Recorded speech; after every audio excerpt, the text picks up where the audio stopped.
He spit near my shoe. Not on it, just close enough that we both knew what it meant. A deliberate miss, a power move wrapped in a grin. I stared at the frothy dot of saliva sizzling against the concrete like acid, wondering how much of this rooftop was watching. Most weren't, too busy laughing into flutes of Dom Perignon and slapping each other on the back. But a few saw. A VP with thinning hair glanced away. Another woman, maybe a junior analyst, froze mid-laugh, then turned back to her group, pretending not to see. And then Gavin strutted off like he'd just pissed on a hydrant. Jesus, my wife muttered under her breath.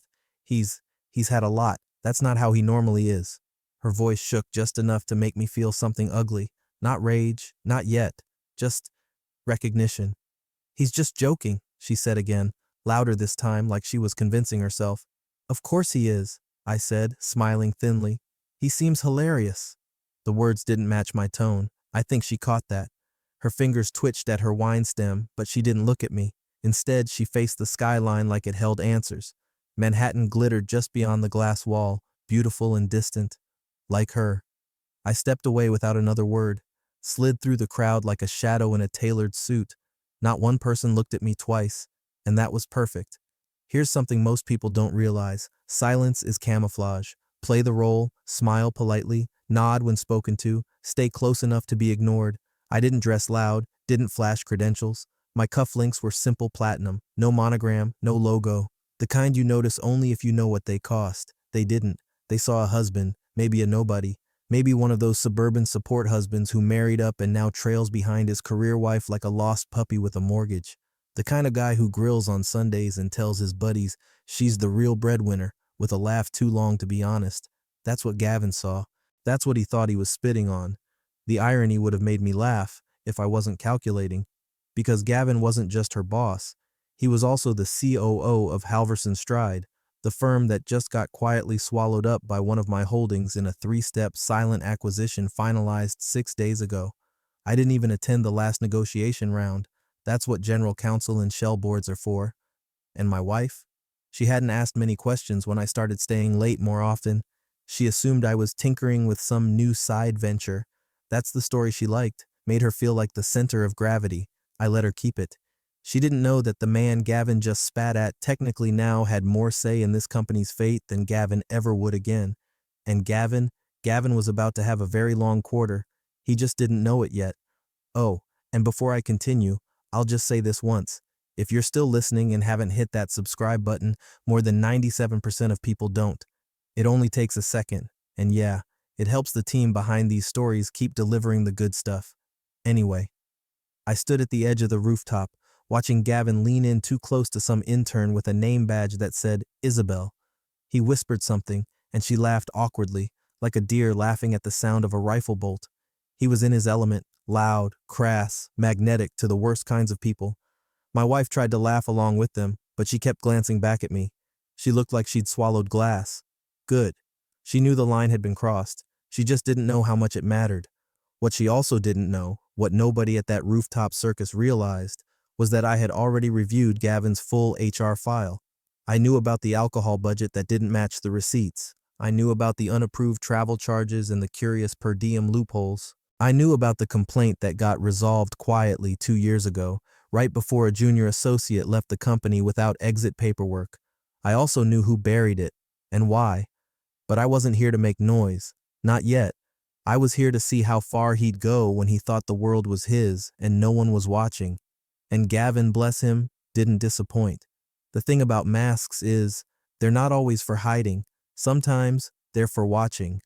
Gavin didn't recognize me, not just in the literal sense. He truly had no concept of me. I was a cardboard cutout in the background of his world, the anonymous husband who arrived late to holiday parties and never added anything useful to the conversation. His words, not mine. I'd heard them once, slurred at a previous event I hadn't even been invited to. That guy? No spine. Can't imagine what she sees in him. Probably just glad she brings in the paycheck. Said it loud enough that she had to pretend she didn't hear it. She never corrected him. That was the part that stuck. Gavin thought I was the kind of man who buys tires on payment plans, the kind of man who sits through dinner with his wife's boss because he's scared of making waves. Gavin didn't ask what I did for work. Nobody in that firm did. Not because I was mysterious, but because none of them cared to ask. My wife didn't offer clarity either. She liked the contrast. It made her rise feel steeper. Her team whispered about her dragging a civilian to industry events. She pretended to be embarrassed by it, but she drank up the attention. What she didn't know, what none of them knew, was that the civilian had orchestrated the buyout of Halverson Stride Holdings through 2 layers of private equity silence. The man who got laughed at in a cheap suit 1 year ago walked the halls of power now with his name buried in quarterly filings they hadn't even read yet. The shell company, Obsidian Valley Capital, owned by a trust. That trust, structured through an LLC I'd registered in Nevada 7 years ago. The path to the top of their org chart ran through a maze I built myself. By the time the ink dried, Gavin's leash was already clamped. I didn't tell my wife. Why would I? She liked the power imbalance too much, loved being the one with the answers, the networker, the one who made things happen. She called it balance, but it always leaned her way. If I brought home news, it was cute. If she landed a client dinner, it was a career milestone. I didn't mind. Until Gavin spat on the concrete and she said nothing. I gave her space to say something, to even look at me with disgust toward him. Instead, she shrunk, then deflected. He's just drunk, she said. It's how he is with everyone. I wasn't everyone, but she wanted me to be. Fine, let them believe I was the mascot, the trailing spouse, the mute dinner guest. It made what came next so much more pure. The acquisition had been in the works for months, a quiet undervaluation, a few leaked rumors that Halverson was bloated, disorganized, soft. We seeded enough doubt into the industry to start a mild exodus of talent. 2 managers, 1 compliance lead, and a rock star analyst. All gone in 60 days. That's when the board got nervous. Obsidian came in offering stability. They jumped, and Gavin somehow still hadn't figured out that he was now middle management under a firm he didn't even know existed last quarter. That wasn't a bug. That was the design. I wanted to see who would kneel automatically and who'd need pushing. Gavin needed pushing. He strutted around like an unkillable cockroach. Meanwhile, my legal team was drafting his enhanced contract for review. His exit had to be clean, but poetic. I read through it again that night in my study while my wife was brushing her teeth upstairs. She didn't ask why I wasn't in bed. She just assumed I was on YouTube, watching woodworking tutorials or some other quiet hobby that kept me out of her way. I scrolled through Gavin's public Instagram instead. Him with a cigar captioned, "Some wolves don't lose sleep over the opinions of sheep." Cute. The man had an entire identity built around being the predator in the room. I almost pitied him. Almost, but not quite. Because I'd already seen the HR complaint from last fiscal year, the one about persistent verbal hostility and inappropriate jokes at firm events. The woman who filed it resigned. No NDA, no hush money. It was buried through internal reclassification, labeled a personality conflict. The head of HR, one of Gavin's golf buddies, the kind who plays badly on purpose and laughs like it's charming. I saved a copy of the report anyway, time-stamped, digitally verified. By the time I was done reading, my coffee had gone cold. I didn't heat it up. I liked it bitter. She waited until the house was quiet to bring it up. That was her pattern. Never during the drive home, never while the lights were still on. She needed darkness, like a confession booth, where her voice could tremble without consequence. "I just wanted to say, about Gavin," she said from the hallway, her reflection caught in the glass of our built-in bookshelf. "He was out of line, obviously, but he didn't mean it like that." I didn't look up. I was in the living room, the only light coming from my laptop screen. The rest of the house was dim, intentionally. I'd gotten used to doing my real work in shadows, more honest that way. She stepped into the room, arms crossed like she was the one wronged. "He gets stupid when he drinks. You know how some guys just run their mouth?" "He spit near my shoe," I said, still not looking at her. "That wasn't his mouth running. That was aim." She didn't reply, just hovered there, fiddling with the sleeve of her cardigan like it was going to defend her from accountability. "I talked to HR about it," she offered after a pause, like it was a gift. "Not formally, just mentioned it. Told them it made me uncomfortable." I finally glanced at her. "Did you mention that you stood there and said nothing when he did it?" Her mouth opened, closed, then opened again with a weaker pitch. "I didn't want to make a scene." "No," I said, returning to my screen. "You didn't." That was the end of that conversation. She lingered a little longer, waiting, I think, for me to rise to the occasion, to say something that would let her off the hook. I didn't. Once I heard her footsteps heading upstairs, I opened the file I'd been waiting on. execrastructure underscore final underscore v3.pdf. The team had finalized it earlier that afternoon. My notes had been implemented with surgical precision. Gavin's title was gone, his role splintered into strategy liaison and cultural compliance coordinator. Neither of those were real jobs. They were transitionary titles, shelves with trapdoors. The official leadership restructure would be announced internally next month, then leaked externally the day after. Gavin would be praised in the press release for his instrumental role in helping the firm evolve. Then, quietly, his retention bonus would be revoked under Clause 14. Misconduct triggers, already satisfied. He wouldn't see it coming. He still thought he was in line for a promotion. I clicked over to my encrypted workspace where the incident report was being updated in real time. Gavin's name appeared again, this time attached to a new entry. A woman named Priya, Finance Department. Complaint categorized as inappropriate comments, recurrent. That made 3 internal sources, 2 named. That was the magic number. Strategically, I could have pulled the trigger then and there, but that wasn't the point. Not yet. It wasn't about firing him. It was about dismantling the illusion of his invincibility piece by piece while he smiled for photos. I scrolled through his calendar, still wide open, still marked mentorship lunches and client dev. It was like watching a man decorate his gallows. Upstairs, the sound of water running in the master bathroom signaled my wife had moved on. She always did. She had no idea that I was orchestrating the firm's tectonic shift right under her, that I had signed off on her own department's relocation plans last week. I'd even reviewed the seating charts. She'd be reporting to someone else soon, a woman from Seattle with a zero-tolerance policy for internal fraternization. No more rooftop parties, no more whiskey in the HR office, and certainly no more "he didn't mean it" defenses. I shut the laptop and sat there for a while, not thinking, just waiting. That's the part people underestimate the most, the patience. They think revenge is fireworks, a grand finale. It's not. It's the silence before the blast, the stillness in the room right before the chandelier falls, and Gavin was still dancing underneath it. The boardroom looked like every other one I'd ever built from behind a curtain, long table, glossy surface, overpriced carafes of alkaline water, faux sincere art on the walls, every chair chosen for ergonomic function and psychological posture, the kind of room designed to make people feel powerful right before they get stripped bare. Gavin arrived late. Of course he did. Shirt slightly wrinkled, hair freshly gelled like a car salesman's last pitch before the quarterly quota hits. He made a show of greeting the board with finger-gun nods and a loud, "Let's keep this short, yeah? Got a lunch with DevOps." The CEO didn't laugh. He had the kind of stillness only found in someone who's recently survived a corporate ambush. Pale, sharp-eyed, trimmed down to efficiency. His tie was gray and stiff, and his opening line was flatter than the conference phone in the center of the table. "We've received multiple complaints," he began, tapping the folder in front of him with 2 fingers. Anonymous, detailed, dates cross-referenced. Most refer to a pattern of misconduct at external company events, specifically hostile behavior, inappropriate contact, and, quote, unprofessional displays of dominance in front of non-staff guests.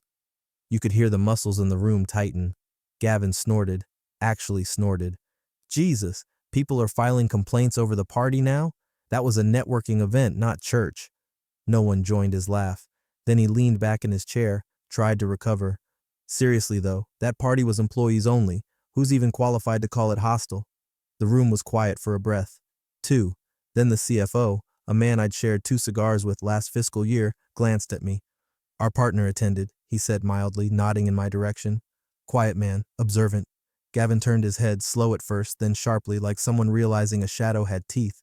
His lips parted. Not a smile, not a word, just a micro-freeze. Enough. Then the chair scraped. It wasn't mine. It was his. The sound of it against polished wood was obscene. Everyone looked. Even the assistant outside the glass wall stopped walking. Gavin stood halfway, hesitated, then sat again, too fast. A man who suddenly didn't know the dimensions of the room he was in. The CEO looked at him. "Would you like to say something?"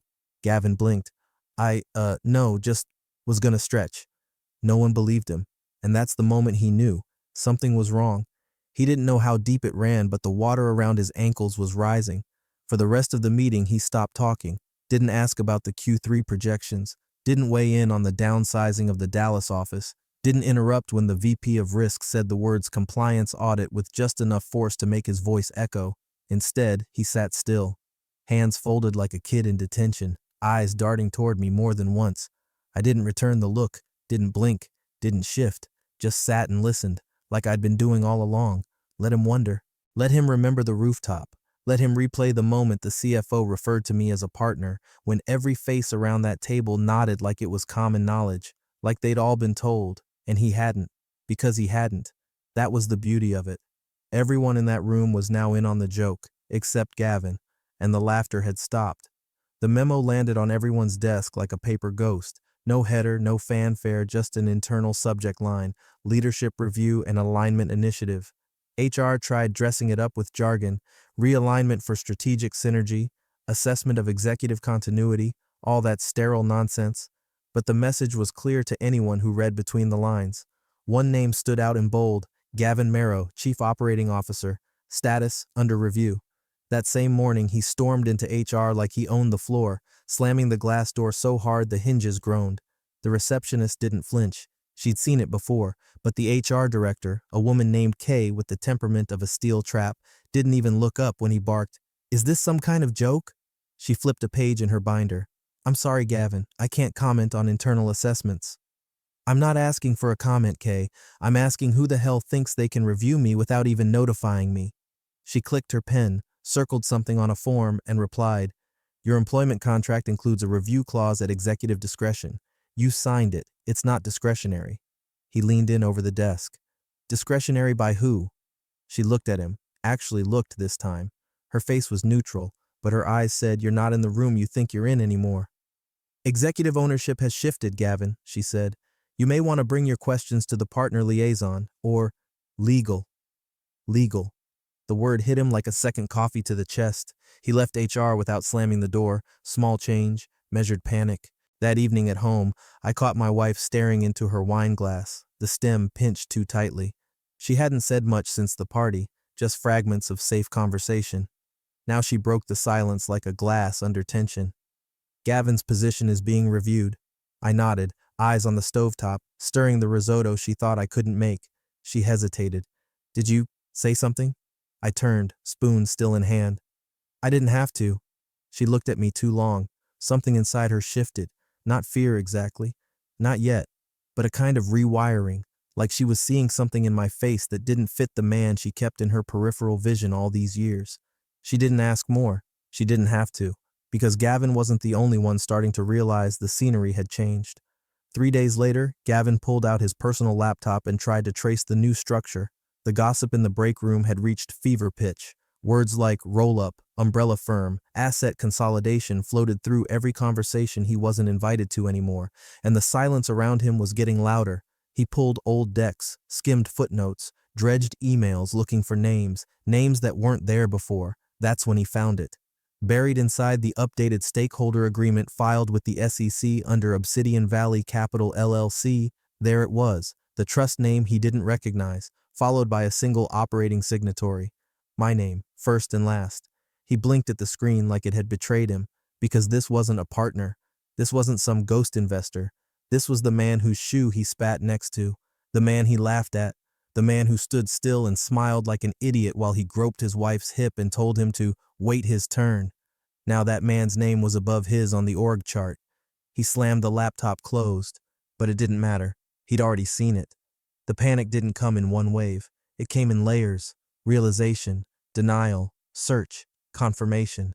Then that brittle silence where you start calculating how many favors you still have left, and how many of those people are already looking the other way.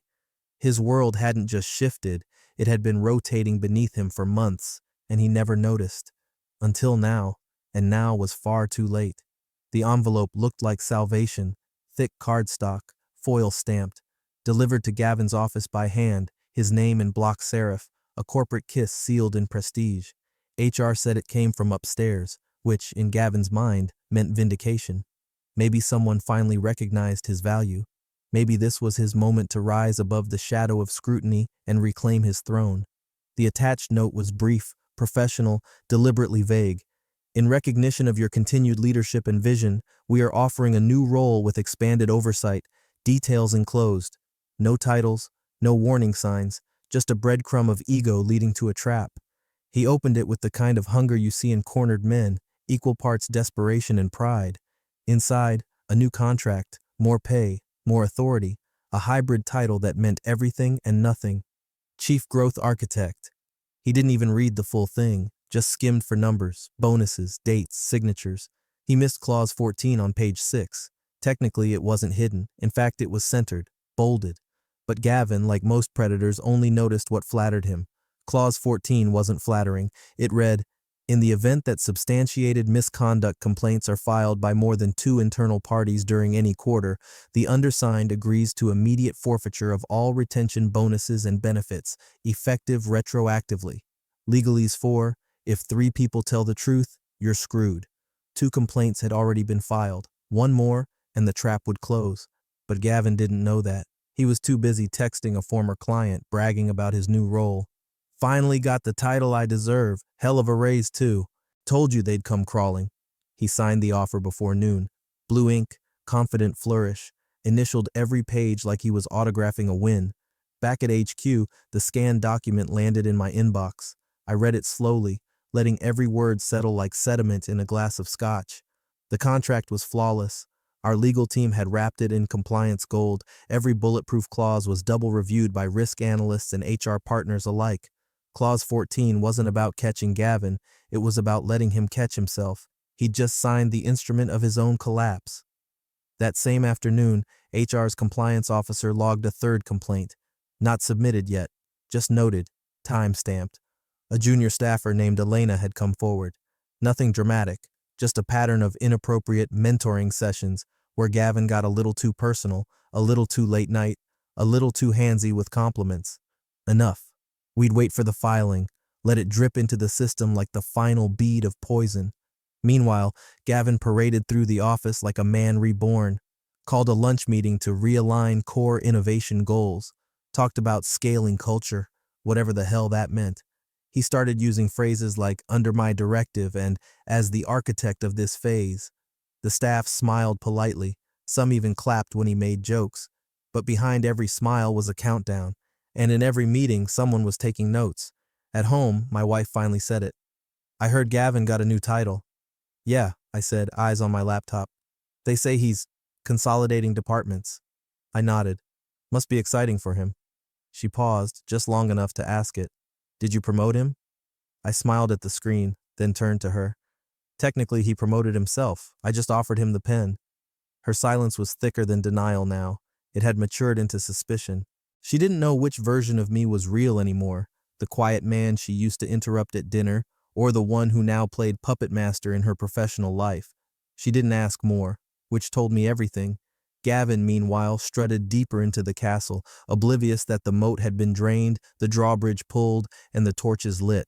All he had left was that signed contract and a fuse burning silently beneath his chair. She came home late again. This time she didn't fill the air with excuses. No breathless, "Sorry, I lost track of time." No cheap perfume from rushed wine nights. No forced laughter about Gavin's antics. Just the quiet thunk of her heels at the door, her purse sliding down the hallway wall like it weighed double tonight. She found me in the kitchen, slicing citrus for a drink I didn't need. Her blouse was wrinkled. Her voice was flatter than I'd ever heard it. "He's panicking," she said. "No names. We both knew who. People say there's someone big behind this. Like, really big." I dropped a lime wedge into the glass, let the silence stretch until it frayed. "Maybe he should have treated people better," I said, not looking up. She leaned against the counter, arms crossed tight against her chest. Defensive posture, but not defensive of him. Something else now, defensive of the space between us, like she was starting to suspect she was standing on a fault line. "HR won't say anything," she added, "but the directors are nervous. It's like everything flipped, and no one saw it coming." That was the first honest thing she'd said in weeks. She watched me sip my drink, waited for a twitch of reaction, a flinch, a confession. I gave her none. The next day, the spiral completed its first visible turn. Gavin was halfway through a vision presentation when the door opened. Not a knock, just the kind of smooth, authoritative entry that tells the room someone else is running the show now. 2 people from HR, 1 from legal, 1 from internal affairs, an older woman with the kind of expression that didn't change for anyone. They didn't raise their voices. They didn't apologize for the interruption. They simply said, Gavin, please come with us. He laughed at first, that cocky nasal thing he did when he thought people were overreacting. Can it wait? I'm mid-deck here. No, said Legal. The air in the room changed, like a power grid flickering. He looked around. No eye contact, not even from the interns. He closed the laptop. His voice dipped. Can someone tell me what this is about? You already know, said HR. My wife was in that meeting. Second row, eyes forward. She watched Gavin collect his water bottle like it was armor, like he still thought he could walk out of there with dignity. He tried to speak to one of the VPs on the way out. The VP looked away. No one clapped. No one asked a question. The projector light dimmed. Gavin left the room. He never came back. I got the text a few minutes later. One word. Why? Not, what happened? Not, did you know? Why? I stared at it a while. The glass in my hand sweated onto the wood. She'd seen too much now, enough to know this wasn't karma. It wasn't coincidence. It wasn't even policy. It was surgical. She knew someone had been pulling the strings, and for the first time, she was starting to believe it might have been me. I didn't respond. Let her sit with the question, because for all her office instincts, all her years building connections and playing status games, she'd never once thought to ask what I actually did when I said I had work to catch up on. She was married to a mask. She liked that. It kept her spotlight bright. But now, the mask had teeth, and she'd just seen it bite. She came into the kitchen like she was walking into a courtroom. No makeup, no jewelry, no facade, just her, exhausted, scared, and finally aware that whatever playbook she'd been using no longer applied. I was at the island, calmly slicing the end off a blood orange. The juice ran like a red smear across the cutting board. Fitting. She stood there watching, probably expecting some version of me she could still control with a sigh, a raised eyebrow, a guilt trip. But I didn't speak first. She did. Did you? Her voice cracked. Did you plan all this? I set the knife down next to the fruit, picked up my glass, swirled the scotch once before placing it gently on the counter. He spat on me, I said evenly. Told me to wait my turn. I looked her in the eyes for the first time in weeks. I don't wait, darling. She flinched. It wasn't the word. It was the tone. She used to use that word to cut me down at social functions, soften her dismissals in front of friends. Darling, that's not your lane. Darling, can you let the adults handle this? Now it sounded different, weaponized. She took a step back, gripping the counter edge like the house had tilted. What even are you? I didn't answer, not directly. Instead, I reached into the drawer beside me and pulled out a black folder. Simple, no logos, no gold seals, just clean lines and consequence. I handed it to her across the marble. She stared at it like it might explode. What's this? Your reassignment package, I said. New role, new department, new location. Her fingers trembled as she opened it. Seattle? She whispered. This is real. I nodded once. The restructuring initiative needed a clean line between prior fraternization and current compliance. It's all standard procedure. I reviewed it myself. Her mouth opened, then closed. She tried to find the fight, tried to summon outrage, but the foundation had already been eroded too deep. She was standing in quicksand, clutching a paper life raft. You moved me? She asked, barely audible. Technically, the board did, I said, but I signed off on the transition. Conflict of interest optics. You understand? A beat of silence. Then, you're not the man I married. No, I said, sipping my drink. You married the version of me you thought you could manage. This version just stopped pretending. She sat down, didn't ask permission, just collapsed into the chair across from me, folder still open in her lap like a Bible she didn't know how to read. You've been planning this. For how long? Long enough to know Gavin's fall wouldn't be enough, I said.